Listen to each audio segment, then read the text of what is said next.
IM 선교회가 운영하는 국제학교를 통해 코로나19 집단 확진이 발생한 광주에서 이번에는 대형 교회발 집단 확진이 발생해 지역사회가 긴장하고 있습니다.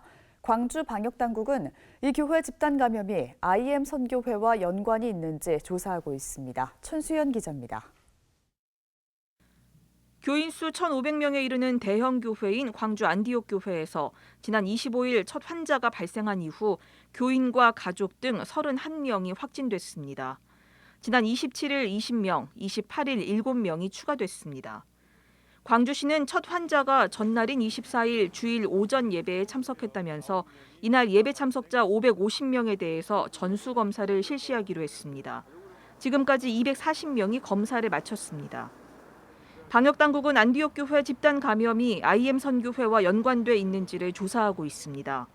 확진자 가운데 IM 선교회가 운영하는 광주 TCS 국제학교에 다니는 학생과 아버지가 포함됐습니다.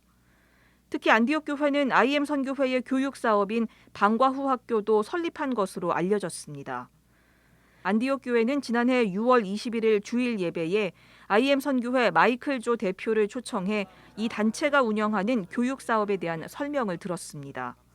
당시 마이클 조 대표는 신앙과 교육을 모두 잡을 수 있다며 국제학교와 방과후 학교 모델을 소개했고, 우리 팀이 와요. 그래갖고 그냥 20명이 선생님하고 여기 와요. 다. 그 애들 그냥 껴넣기만 하면 돼요. 그리고 여러분들이 할 수 있게끔 만들어 주는 거예요. 그러니까 선생님도 여기서 뽑아내면 돼요. 그래서 방과후학교, 국제학교를 만들어서 교회에 월요일부터 금요일까지 이 건물을 다 사용하는 거예요. 이후 교회 측은 지난해 9월부터 트리니티 기독교 방과후 학교에 대한 광고를 교회 안에서 꾸준히 해온 것으로 확인됐습니다. 광주시는 이 방과후 학교가 아직 운영되지 않고 있지만 교인들을 중심으로 확진자가 계속 발생하고 있어 감염 연결고리에 대한 역학조사를 진행하고 있다고 밝혔습니다. 안디옥 교회는 다음 달 7일까지 폐쇄됩니다.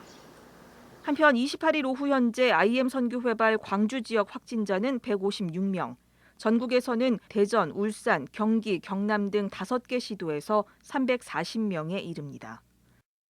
CBS 뉴스 천수연입니다.